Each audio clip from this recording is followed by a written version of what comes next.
Hi, and welcome to Root Causes. We're very excited for the return of our repeat guest, Dustin Moody. Dustin, of course, you are in charge of the NIST effort to bring us post-quantum cryptographic algorithms, of which we already have several and more on the way.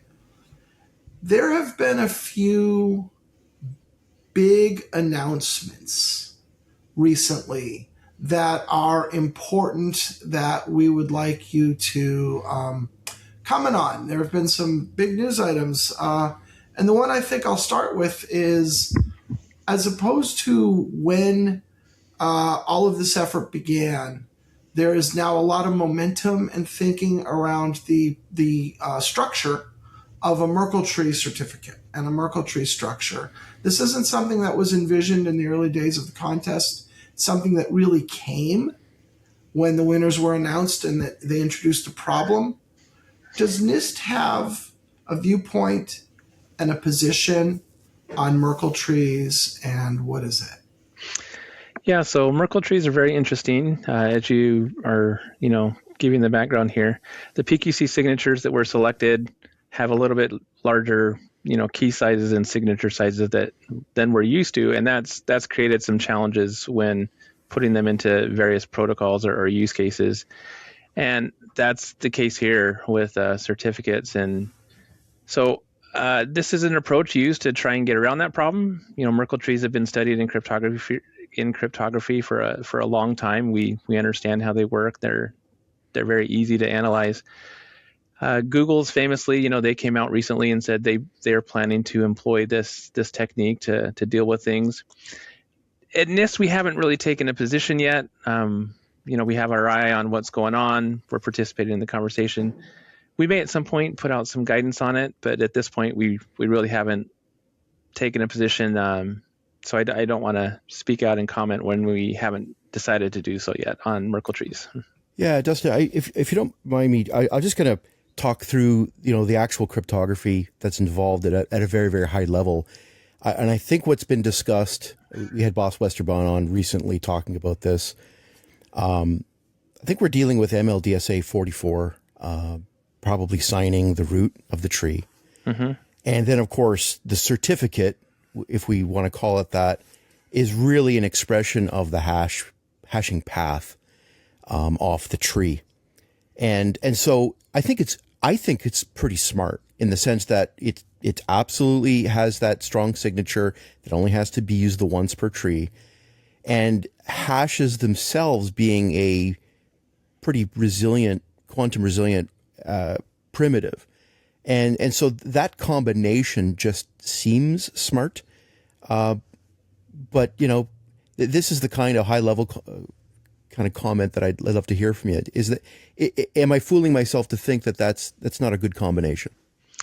No, yeah, it certainly makes sense. I can see the advantages of it. Cryptographically, all the pieces are there. It has savings, and it looks to be solving a real world problem. NIST tries not to get out ahead of telling people, here's the way that you should be doing things. We like to standardize the primitives. Sometimes we do give some guidance with regards to various protocols and so on. But no, yeah, this certainly is something that makes sense. And this is something that I alluded to on the previous podcast, talking about, future thinking, like beyond 5 years. And it gets into the realm of we're all just guessing here as friends, rather than being official. We're kind of guessing publicly with the world as our audience, but we're just among friends. So feel free to speak freely, Dustin. Share Sounds your good. opinions. Sounds good. Go ahead. No, the thinking is it brings a lot of baggage. I mean, there's a lot of implication to the change in web PKI and also possibly private certificate authorities as well in terms of how they work. You're making a big choice in order to solve the large signature problem. And one of the things I had said in the previous podcast with you was, what happens if we get something where the performance and the key sizes are so good that not only do we possibly, take MLDSA and put it aside, could we even possibly decide that we don't need what Merkle Tree certificates are giving us at all? Yeah. does the whole strategy get put aside? And that's a gigantic thing to guess at, but you're closer to what's possible in the future in terms of cryptographic algorithms than anybody. Yeah, I mean, it's certainly possible.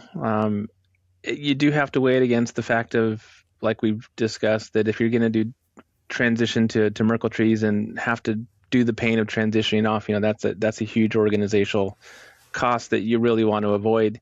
But if we look at like what's in the on-ramp right now, some of the multivariate schemes, they have signatures that are less than 100 bytes. Now, some of those have big public keys, so maybe that's problematic. But algorithms like SNOVA and Mayo, both the key size and signature are pretty reasonable and could be better than even like what Falcon has.